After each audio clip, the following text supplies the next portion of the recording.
Right, so today we have a Suzuki, a Grand Vitara. So 2005 to about 2016-17, you'll have this type of head unit. To tell if you've got the same one, this part could be like slightly different, but as long as your hazards sort of like air kind of like the same up here, you've got two like silver trim bits on the side, and you've got like an AC panel down here, then it should be the same one. And if you're unsure, just let us know. We can sort of go from there. So obviously we'll put a reverse camera in here. This doesn't have too much going on. We do have steering wheel controls, which are awesome.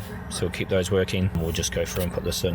Now you've got these trim removal tools in your kit here. Come down the bottom, you'll find you can get it in the side here and just push it up like that, and the rest you should be able to pull with your hand. Just be gentle with it. It is like plastic. Always start at the skinny end first on this one. It'll just make the job a bit easier for you. So again, get your trim tool in there to get it started. It'll pop off fairly easy. Now this whole thing is one unit, so we've got a few things to unscrew here. I believe it's 1, 2, 3, 4, 5, 6. The Phillips head, so we'll undo those.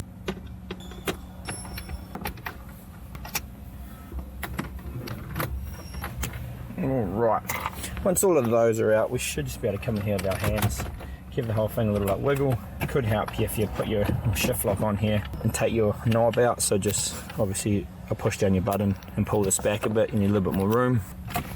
And you just pull this out, and then at the back of here I'll show you. There's just a few plugs we need to undo. And there's an aircon plug. I'll show you what we took out there. We had 2 plugs here, 1, 2, and 2 into the head unit. You might have some more into the head unit depending on the model, but all of these I normally have a tab you push down and then pull out. If it's a bit stuck, I push it all the way back in, push down hard, and then try and pull it out. So that is basically it taken out there now. So then we just have to split the aircon off. So you've got a couple of screws on the side here, and I normally got one down here. Taken off are those two, so there'll be one there, and like these 3 on the side haven't taken off. So take off all those, and then we'll be able to actually split these 2 apart. And then you just slip our fascia onto here. So put those 2 screws back through, and then you'll end up with something like that. Righto, so that is basically looking pretty good now. Next thing we always do is we just go in and we put our power cable on and just make sure we're getting power. Take our easy adapter harness you get in the kit. This is how easy it is. Bang, done. Look at that. Sometimes you might have an extra plug here. You can see there's 2 extra. That'll be if you have like a factory reverse camera, or if you have a different like radio antenna amp. Like this model obviously just has this one. We have these on because obviously there's a lot of different years of these cars. They're covering a wide range, and they did change things a bit. So then all you want to do is plug that in. You can even sit it back in here. You can put your FM AM antenna in if you want to here. And what we do is just sit that back in. There you go. And we just want to put the power on. All we're checking is just that the unit powers up, which it just has, and we have steering wheel controls, sound, and like radio. So next we'll do the reverse camera. If you had like a factory reverse camera, I would put it in reverse as well. Here we don't have one, we're putting one in. So rightio. So we've got power. And we've got radio coming through, sound. Steering wheel controls aren't like working, but that's because you have to manually learn them. Settings, car infotainment, steering wheel controls, SWC. So I'll press a volume up, and then I'll press a volume up on the button here, and you can see it stops flashing. I'll press volume down on here. We go home now, and you can see I can do the volume controls and whatnot on my steering wheel. So I'm all happy here. We will go through and I'll put all the cables in. Actually, probably do the reverse camera first, and then we'll go through and put the cables in. Alright, so this is the reverse camera bit, and I'll try not to lose you here, but so for this customer, we included 1080p reverse camera in our kits anyway. So you can like hook that up, and I'll show you anyway, and the technique will be the same, but you can see I'm in reverse. I haven't hooked it up to our our trigger wire. I've just come into F cam here, and I've pointed the cam backwards. If you get something that's actually coming in, it's a bit funny. You just need to change like this format. 720 AHD is what we're on here. Now, all I've done is I've plugged the RCA into our purple cam in RCA, and I will show you that. This trigger wire should be going to like our orange and black trigger wire, and I will do that in like a second. So that triggers the car to know it's in reverse. Now I've hooked up our dash cam and everything because we're putting like a dual dash cam in the car for this customer. We can actually use the rear camera of the dash camera as our reverse camera. So it means we only have to do one thing. I only have to install one camera. And then I'll show you what happens at the back here. At the back here we have our camera, and no matter what camera you use, you're just going to have to hook these up to the lights, the positive and negative of the reverse lights. So in this case here, you've got two screws here, 10mm nuts, and then you have to get one of your trim tools in and go pop, pop, because there's two clips in here. You can see I actually broke the bottom one. It's very brittle. I think it probably broke because you can see this car's had a bit of a prang here, so it was probably a bit jammed in. But that's how you got to pop off that. So if you take those two screws and get your trim tools in here and work these two out, and then you can see I've used our SPL connector to give us a little piggyback off the reverse light power, and that's what we've done here. So that's basically how you power up a reverse camera. It doesn't matter if you're using our dual dash cam one. I do suggest if you are putting something in that hasn't got a reverse camera, well, you might as well use our dual dash cam. That way it's going to give you a recording on the front and rear, and you only have to do the one camera, because we can just use this camera as a reverse camera, which is pretty handy. So it's up to you though. If you don't do that, the kit comes with a 1080p camera, which actually looks the same as this, and you're going to do the same thing. You can hook this up reverse lights, and you've got to run a cable through to the front of the car, and like this case we'll probably put it through the trim. We'll cover that at the end. Right, so now I like to go through and put on all the cables we need. So our GPS antenna looks like this, fairly straightforward. You want to get it to have a clear view of the sky without any steel over top, so I can feel there's hand stuck in there. I think that could be the pipe for the aircon vent or something. Find somewhere flat to put this. I don't want any metal above it. So like this car, you couldn't just put it under here, because I think there's just too much going on up here. It wouldn't be ideal. So grab it, find a good spot and stick it in. Just a standard 3M sort of stick pad thing, so give it a push down hard. So then you got your GPS, leave that in there, and we got our 4G antenna. So if you're not going to use a SIM card at all, you don't have to put this in, but just put it in, because who knows, because at least if it's in, it's in. You don't have to take everything back out if you do decide you do want to use it. Again, this is the same sort of thing, 3M type stick. Find somewhere again good to put it.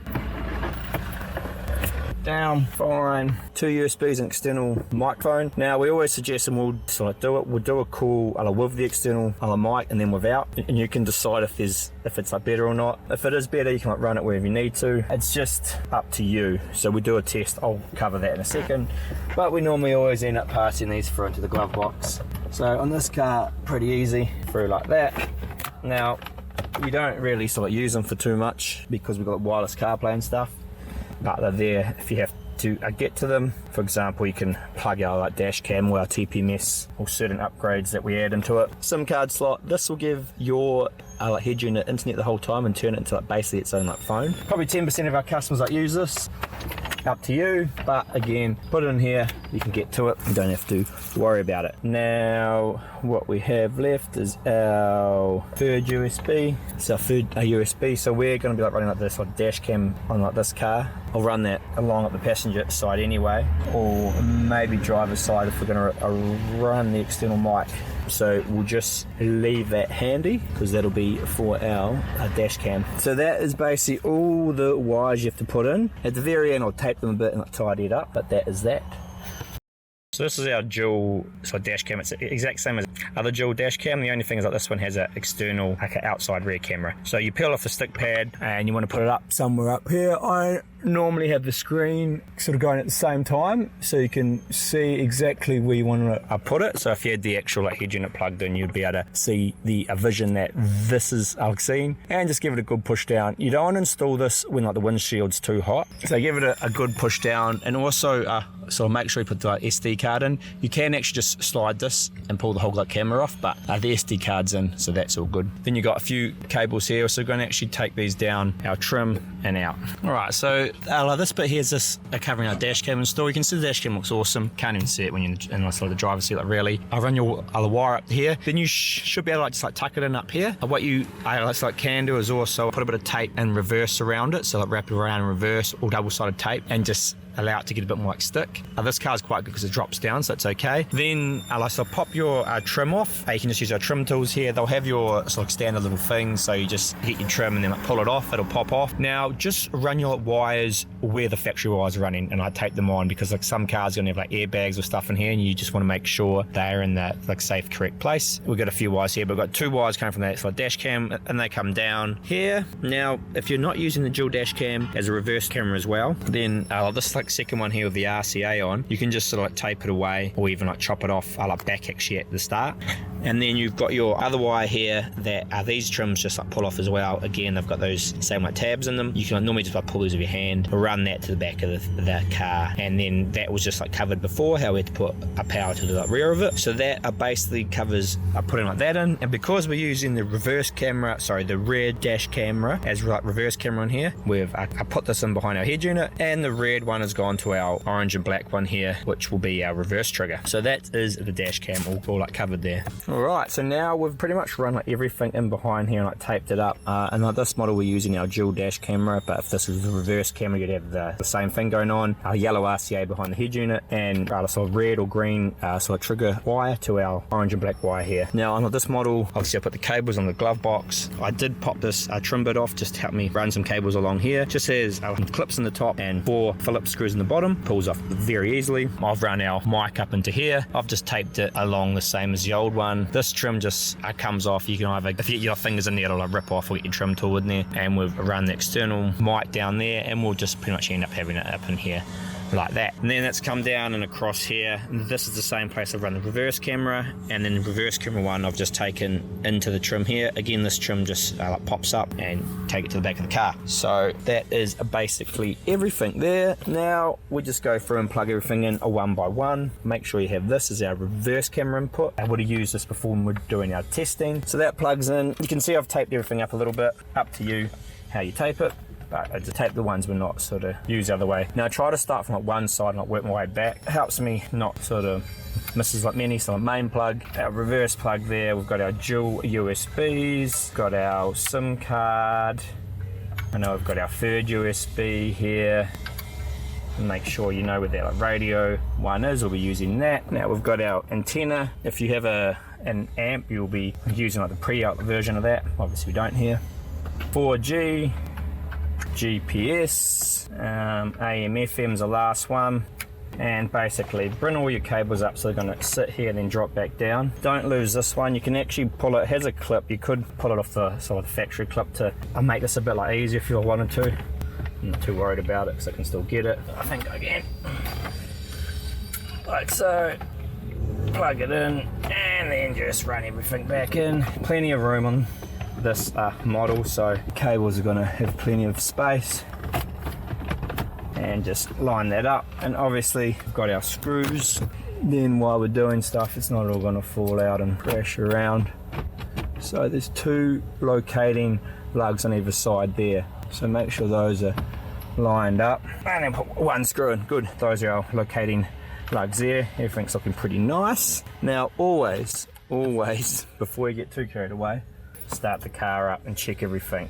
Power's coming on. I know the reverse camera is not going to be like working because I haven't got it hooked up yet, but we just make sure everything else is like working. And this is like normally the time where I'd hook my actual phone up to it. I can't use my iPhone because it has to cool down. I'll let that cool down.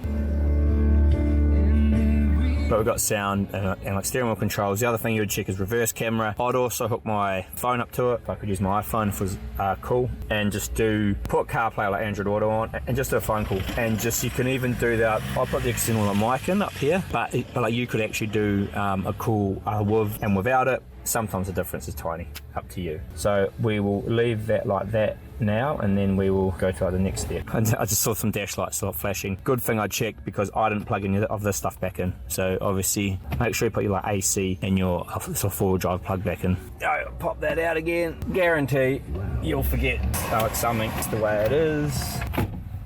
And I pulled out, because that FM AM antenna plug's a bit tight, I just pulled it out then. So just keep an eye on the plugs if you do pull it out. Remember to put it back in. Oh, that aircon's nice though.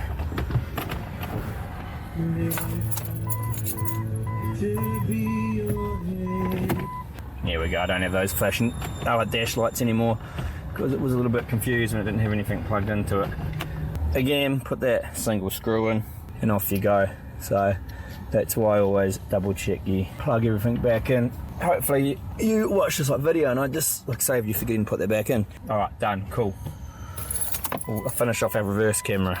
And that cable's come back through here. You can just use that trim tool. I can just orange trim tool, lift and put it in. So these just pop out with that trim tool as well. You can take them behind there. That saves you having to sort of remove anything. You can kind of lift and tuck it as you go down. And then we get to here. There's a grommet under there. We've come down. We've gone behind the bumper there, and you can see we put the camera in just there. And obviously we came back up here for the power. So I dropped down on the front of here. The power comes from here. The other cable's gone through the grommet. So that's the rear camera all done. Right, so the rear camera's all done. Showed that. Again, we did the dash cam in here, pending if you want to do that or not. I would. Dual dash camera, it's just under $200, so up to you. If you're going to put a dash cam in anyway, well, that's definitely worth it. Just gives you dual recording for whenever you need that sort of footage, which if you do need it, you definitely want to have it. Gives you the front and back, and it just means just when you're doing the install, you only have to do one thing, which is a bit handy. Right, so once you've got all of those in, it's just what you did in reverse. So these here, I'm pretty sure the top needs to clip in first. You'll get it, push, it kind of goes up and in. Again, it's plastic, so just make sure it's all lining up okay, because you don't want to just go and force it in and cause yourself issues. They do have a little tab on the top, that's why I sort of said you've got to kind of go up and in. Have a look why that's not. Alright, I worked it out there. It's just a bit tight. It's sort of like a little hot tip is you can just sort of wedge out our hedge in a bit. Just when you push sort of that part in, it will clip in behind. Does mean it fits awesome, but that's a little trick. So up and in, come down, and you'll be like, oh, that's super tight. Grab your little wedge, trim tool, sort of help out the unit come back a bit, and it goes in like so. Make sure everything's lined up, and bang, like that. That is looking awesome. Yeah, so just had to do what you did then. That's the install all done. Super straightforward head unit install. One's easy, not five's hard, it's a one. As reverse cameras, just like always, it just takes a little bit of time to do it. That's all it is. Just the way it is at the moment, because we're still using cables until we can find a good sort of wireless version. But you still have to do a little bit of hook up there. So nice work. If you've got that install all done, pretty good upgrade now to these little cars. So yeah, that's all done and looking good. There you go, that's it all in. Again, when you're finished, always power it on. I'm going to hook the phone up to it. So like that, search, depending on Android. Depending if you're using Android Auto or an iPhone, you will get something happening here. Sometimes on your iPhone or Android Auto, just turn on your Android phone, turn your Bluetooth on and back off. It'll come up. It takes a little bit of time the first time. There it is there. So I just have to turn it off and on my phone. It's pretty standard for Bluetooth stuff. Then on your phone, or else you to pair, and you just say yes please. Now I've just got CarPlay hooked up here, but what you need to do obviously is kind of what we did before, settings, car infotainment, steering wheel control. So I've done my volume up and down, you can see the blue. Now also I'll do whatever this says. This says skip, and it's got skip back. I'll see if I can learn a home button. Yep, and I don't know, they've kind of sort of worn off here, but you've got 1, 2, 3, 4, 5, 6 buttons. We've got to enter, we've got home, that. The next handy thing here is probably back. So that's all done. So you can see volumes coming up and down here. We'll go into CarPlay. And obviously rear dash cam, front dash cam, plus that same camera as our reverse camera. So fairly handy there. And we just have our dash cam down here. I might put it here so it's easy for them to get to. There you go. And all done like that.